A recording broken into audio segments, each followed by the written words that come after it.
So, ito naman, ngayon, explain ko sa inyo is hospital billing system. So, number one, patient information input natin. Una, mag-input tayo ng mga basic details ng patient para malaman kung anong klaseng serbisyo ang bibigay sa kanya o kung magkano ang babayaran. Ganito mga itatanong. Patient ID, ito yung unique identifier ng pasyente. Parang code na magagamit sa mga future transaction o records. Patient name, syempre pangalan ng pasyente para madali siyang ma-identify. Age, kailangan ng edad kasi makaka-apekto sa mga discounts, lalo na yung mga senior citizen na siya. Room type, tinutukoy nito kung anong klase ng kwarto o pinili ng pasyente tulad ng ward, semi-private, private, or ICU. Number of stay delayed, ilang araw ba siya nagstay sa hospital.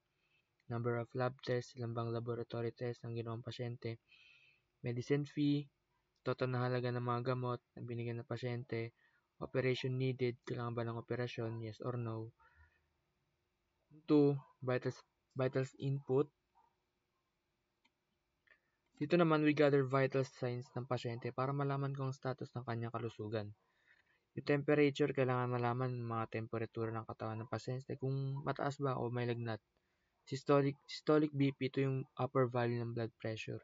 Yung pressure kapag tumibok ang puso. Diastolic, ito naman yung lower value yung pressure kapag papahinga ang puso. Heart rate, bilang ng tibok ng puso. Kada minuto, importante ito kasi ang abnormal na heart rate ay posibleng magpahiwatig ng problemang pangkalusugan. Yung 3, room rates calculation. Ito. Yan yung if room type ward. Depende sa room type na pagpipilian ng pasyente. Magkakaroon ng iba't ibang rates, may standard na halaga yung bawat room type. Yan, yung mga ELIF, ward, 500 per day, semi-private, private to 2,000 per day, ICU. Kung anong valid na room type na input, it sets room rate to 0, kaya importante talagang tamang input. Yung 4, additional charges. Yan. Dito kinakalculate yung mga karagdagan charges tulad ng room bill. I-multiply yung room rate sa number of days stayed, kaya kung matagal ang stay ng pasyente sa private room, malaki-laki talaga yung bill. Lab bill. I-multiply ang number of lab test sa cost per test. 1,200 per test. Operation fee kung kailangan ng operasyon, kung may fixed fee na, 15,000 kung hindi naman, walang dagdag na bayad dito. Number 5, subtotal and discount calculation.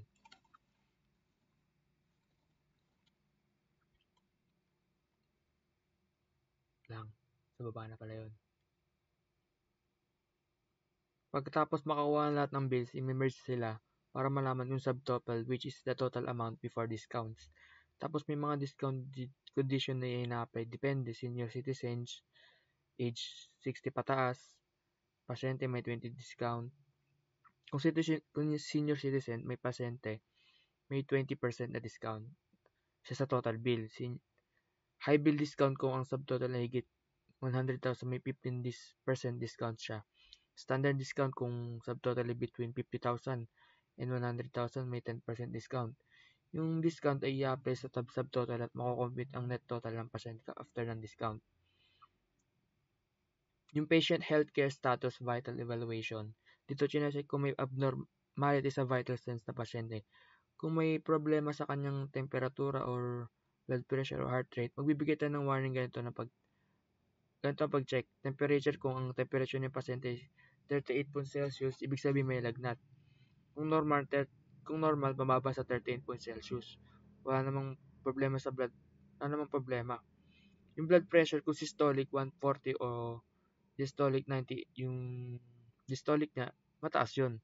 Kung systolics niya ay 90/60, mababa yun. Kung nasa normal range, systolic niya is 90/140 at diastolic niya yung 140. Okay lang ang BP. So, dito naman tayo sa final output. Wait lang.